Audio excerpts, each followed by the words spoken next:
Hello students, अभी हम ले रहे हैं सीक्वेंस ऑफ डेवलपमेंट।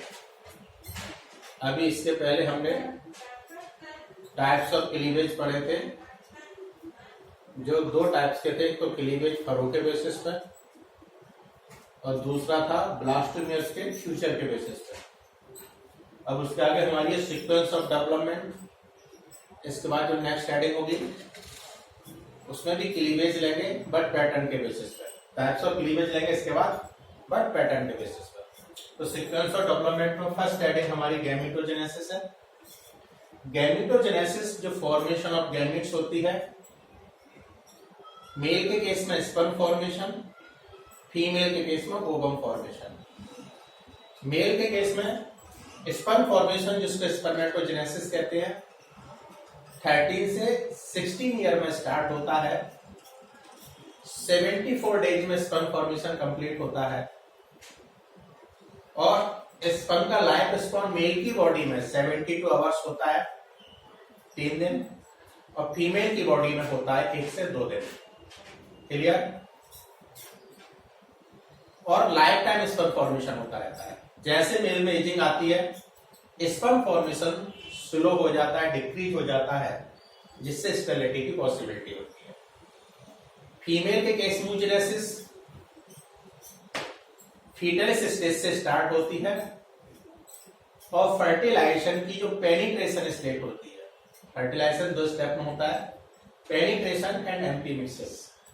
पेनिट्रेशन जहां स्पर्म एग के अंदर एंटर हो रहा होता है, तो स्पर्म न्यूक्लियस दोनों सेंट्रोल के साथ जब एग के अंदर एंटर होता है तो इस प्रोसेस को पेनिट्रेशन कहते हैं। तो जैसे ही पेनिट्रेशन स्टार्ट होता है, स्पर्म एग को टच करता है, फीमेल में oogenesis कंप्लीट हो जाती है और ओवम बन जाता है। तो ovum formation oogenesis, sperm formation spermatogenesis, दोनों को मिला के गैमेटोजेनेसिस। क्लियर? फिर स्पर्म और ओवम का फ्यूजन होता है, तो fusion of sperm and ovum is called fertilisation. Fertilisation के बाद जायगोट फॉर्म होता है। जायगोट यूनिसेलुलर होता है और हमने बताया जो यूनिसेलुलर है वो हमारा फाइलम प्रोटोजोआ होता है। क्लियर? इसलिए हम लोग एक बात और बता देते हैं, ऑन्टोजेनी रिपीट्स फाइलोजेनी, यानी हमारी फीटल स्टेज में वो सारे कैरेक्टर्स रिपीट होते हैं जो हमारे पूर्वजों में पाए जाते हैं। तो हम देख पा रहे हैं यहाँ हम प्रोटोजोआ से स्टार्ट होकर और ह्यूमन तक पहुंचेंगे। कैसे पहुंचेंगे भी हम आपको एक बार एक्सप्लेन करेंगे। तो जायगोट में जैसे पहला डिवीजन होगा माइटोटिक डिवीजन, क्लीवेज डिवीजन कहेंगे, जो हमने आपको बताया था। First division 30 hours, second division 40 hours, third division 72 hours, fourth division in 4th day और fifth division between 5 to 7 days होता है, जहां जाके एम्ब्रियो इम्प्लांट होता है प्लासेंटा के साथ यूटरस में।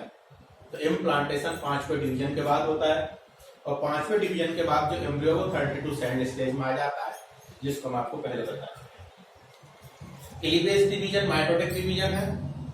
याद रखना क्लीवेज डिवीजन हमेशा एग के अकॉर्डिंग चलते हैं जायगोट में। इसलिए हमने जब टाइप्स ऑफ क्लीवेज बताए थे तो वहां पर हमने आपको अमाउंट ऑफ यॉक की बात की थी एंड डिस्ट्रीब्यूशन ऑफ यॉक की बात की थी। स्पर्म को लेके हमने कोई बात नहीं की, क्योंकि जायगोट में होने वाले क्लीवेज डिवीजन एग पर डिपेंड करते हैं, ना कि स्पर्म पर।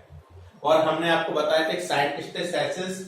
तो सैसिस लॉ में जो क्लीवेज रेट है वो inversely proportional to amount of yolk होती है। तो आपने देखा था जहां यॉक का अमाउंट ज्यादा था, बहुत ज्यादा था, वहां क्लीवेज फेरो एंट्री नहीं हो रही थी। यदि यॉक कम था तो क्लीवेज रेट स्लो थी। इसके बेसिस पे आपने 2 प्रकार के क्लीवेज पढ़े थे, होलोब्लास्टिक एंड न्यूरोब्लास्टिक। तो याद रखना cleavage always depends on egg.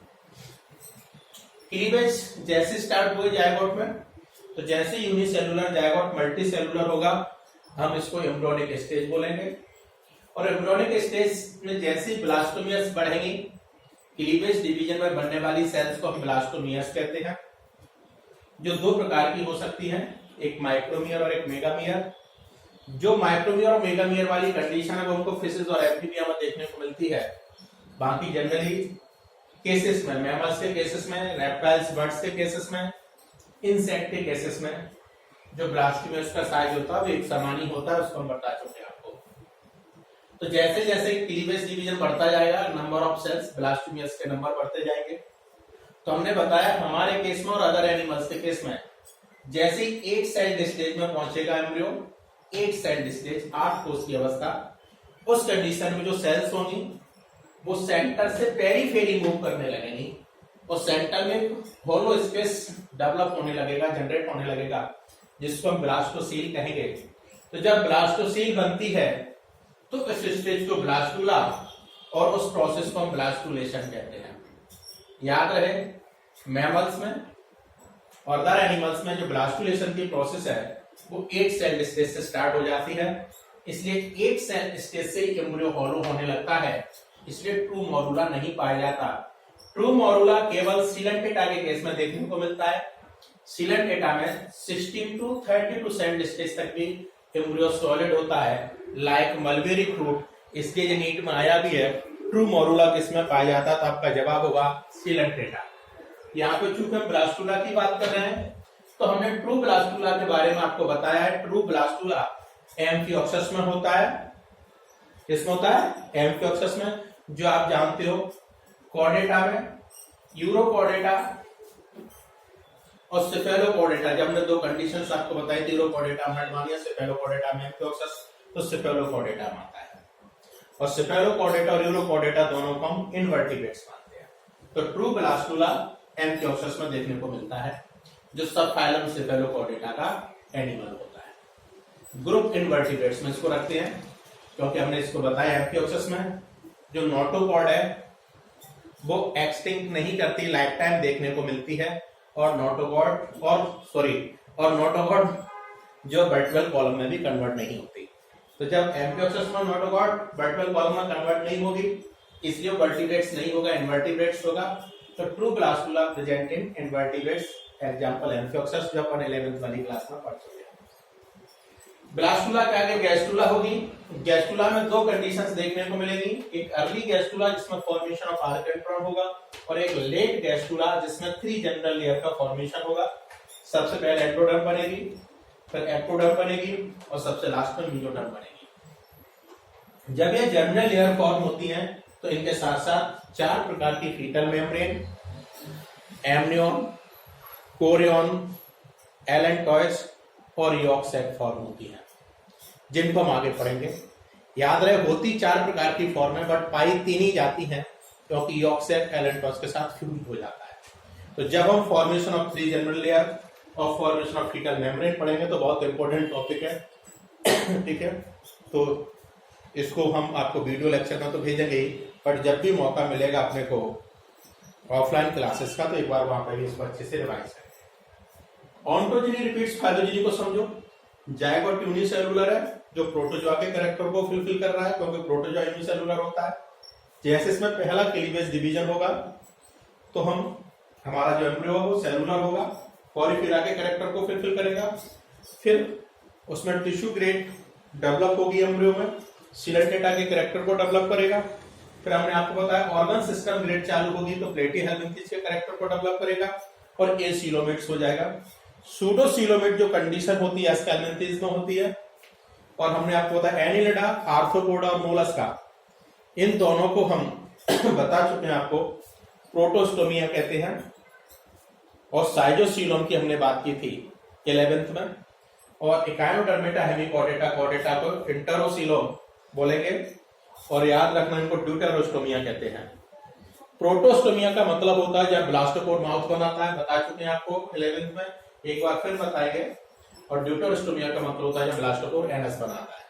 अब आप समझो यहाँ ब्लास्टोपोर जो वर्ड आ रहा है, तो हम यहाँ पे हम बताएंगे आपको ब्लास्टोपोर क्या होता है और ब्लास्टोपोर कब बनता है। तो इसको हम नेक्स्ट टॉपिक में लेंगे, इसके बाद वाले में। बट हम आपको बता दें जब ब्लास्टुला से गैस्टुला बन रहा होता है, ब्लास्टुला से क्या बन रहा होता है? गैस्टुला। तो यहाँ पर ब्लास्टोपोर का फॉर्मेशन होता है। ब्लास्टोपोर ही वो स्ट्रक्चर है जहां ब्लास्टोमियर्स ब्लास्टोसील के अंदर जाती हैं और ब्लास्टोसील को रिप्लेस करके आर्केंट्रॉन का फॉर्मेशन करती है। ठीक है, तो नेक्स्ट हेडिंग हमारी जो होगी वो हम ब्लास्टोपोर को एक्सप्लेन करेंगे, जिससे आपको पता चलेगा कि ब्लास्टोसील कैसे बनती है, वो तो ब्लास्टुला में आ गई। और ब्लास्टोसील कैसे आर्गेनटॉन में कन्वर्ट होती है जिससे ब्लास्टुला अर्ली गैस्टुला में कन्वर्ट हो जाता है। और याद रखना, जब हम ब्लास्टोमियर्स के फ्यूचर के बेसिस पर बता रहे थे ना, ब्लास्टोमियर्स का फ्यूचर कि आगे चल के उन सेल्स को क्या फॉर्म करना है, तो हमने आपको बताया था कि हमारे केस में, वर्टिब्रेट्स के केस में, ब्लास्टोमियर्स का जो फ्यूचर है वो लेट ब्लास्टुला या फिर अर्ली गैस्टुला में क्लियर होता है कि उन ब्लास्टोमियर्स को फ्यूचर का क्या बनाना है। तो लेट ब्लास्टुला का मतलब जब ब्लास्टोसील रिप्लेस होगी, अर्ली गैस्टुला का मतलब जब आर्गेनटॉन फॉर्म होगी।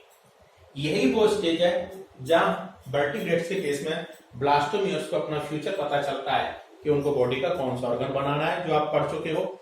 जब हमारे केस में 2 सेल्ड स्टेज में दोनों सेल्स अलग हो जाती हैं तो दो बच्चे प्रोड्यूस होते हैं जिनको हमने आइडेंटिकल ट्विंस कहा था। क्लियर? तो वो वाली कंडीशन यहाँ क्लियर होती है।